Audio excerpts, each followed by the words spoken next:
Febriani. Nama saya Gabriel Rafatudewanti. Halo, saya Eva.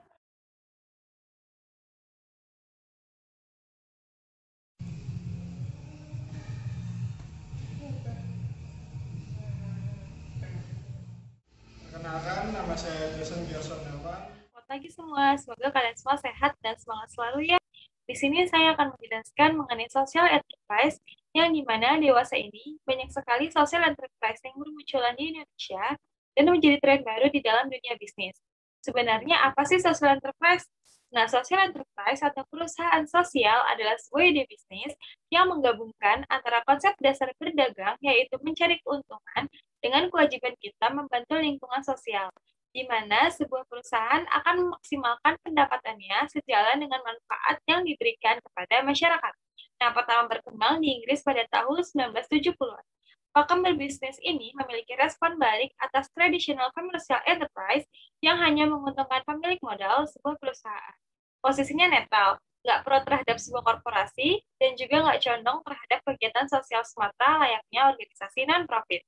Mereka mencari keseimbangan antara dua hal tersebut, membiayai tujuan sosial seperti menyediakan tempat tinggal keluarga yang berpenghasilan rendah, serta mengadakan pelatihan kerja agar lebih mudah mendapatkan pekerjaan. Dananya bisa berasal dari berbagai macam jenis produk yang dijual seperti barang, jasa, serta hibah dari pihak lain. Karena semakin digandrungi dan banyak diketahui orang luar negeri, maka kepopulerannya semakin meningkat sampai detik ini. Keunggulan dari social enterprise. Nah, social enterprise ini memiliki keunggulan yaitu usaha sosial yang terbukti telah membantu permasalahan sosial dan kualitas hidup yang buruk. Pelaku usaha ini punya misi sosial. Lalu selanjutnya ada bentuk usaha. Nah, bentuk usaha ini memiliki orientasi yang berkelanjutan. Bukan tanpa sebab, usaha sosial tentunya akan berdampak secara langsung ke masyarakat maupun ke lingkungan. Selanjutnya, social enterprise juga membuat kita sebagai pelaku usaha perlu lagi tidak bergantung pada donor dana. Dengan usaha sosial, kita bisa menjadi penghasil bukan pengelola dana untuk membantu kesejahteraan lingkungan dan sosial. Nah, keunggulan lainnya dari bisnis ini, kamu bisa melakukan perubahan besar di lingkungan sosial masyarakat. Selain profit dan bentuk materi, kamu juga akan dapat profit berupa kepercayaan dari masyarakat. Ini saya akan menjelaskan mengenai salah satu perusahaan sosial atau social enterprise yang berada di Indonesia, yaitu Sunyi House of Coffee and Hub.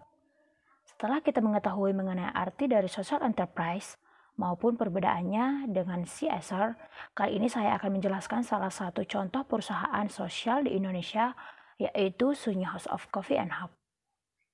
Sunyi memiliki arti jauh dari kejahatan, perbedaan, arogansi, semua setara, tenang, damai, sunyi. Sunyi merupakan kedai kopi yang disertai makanan sebagai pelengkap. Sunyi memiliki misi, yaitu membuat sebuah tempat, yaitu ngopi bareng dengan teman-teman yang dianggap disabilitas dan non-disabilitas. Di sini, Sunyi mengenalkan betapa pentingnya belajar bahasa isyarat. Keunikan dari Sunyi House of Coffee and Hub yaitu barista Sunyi yang merupakan pegawai disabilitas maupun non-disabilitas. Barista Sunyi sendiri merupakan teman-teman disabilitas yang memiliki talenta luar biasa. Sunyi juga pernah mengadakan Sunyi Akademik dan terdiri dari beberapa kegiatan, diantaranya barista workshop, V60 class, and coffee theory class. Sunyi House of Coffee and Hub memiliki 2 cabang, yaitu cabang di Kota Tua dan di Galaksi Bekasi. Di sini saya akan mengajak teman-teman untuk berkunjung dan ngopi bareng di Sunyi House of Coffee and Hub, cabang kedua yaitu di Kota Tua. Nah, ini dia logo Sunyi di sebelah kanan gedung jika kita berjalan dari area Museum Sejarah Jakarta. Dari sini kita berbelok ke kiri untuk menuju Sunyi House of Coffee and Hub.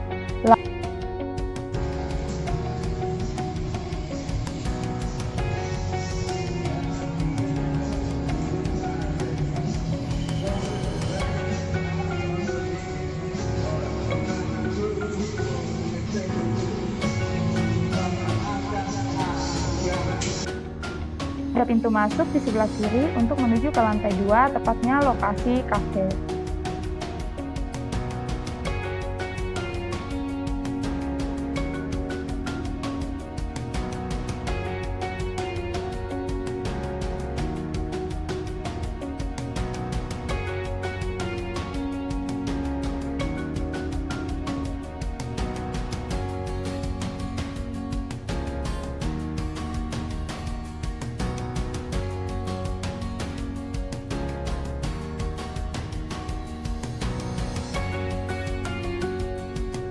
Di sini kita bisa langsung memesan pesanan yang kita inginkan, tentu saja menggunakan bahasa isyarat. Tenang saja teman-teman, di sini sudah disediakan bagaimana caranya kita memesan kepada barista yang merupakan teman disabilitas. Setelah kita memesan, kita juga dapat belajar bahasa isyarat loh, seperti yang saya lakukan melalui panduan yang ada.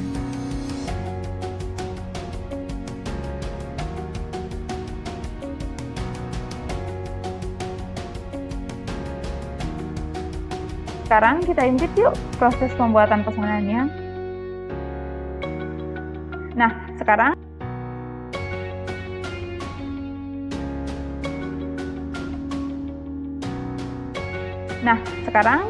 kita ambil pesanannya dulu.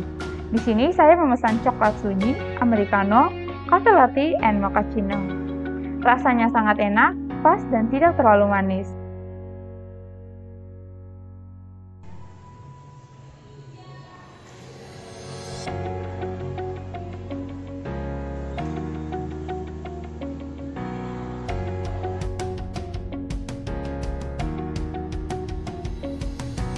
Tempatnya di sini ada yang di dalam ruangan yang dibatasi pintu dan juga tempat duduk yang berjajar. Pas sekali untuk sambil mengerjakan tugas bersama teman-teman. Dikarenakan tempat ini juga nyaman, tenang, dan jauh dari keramaian.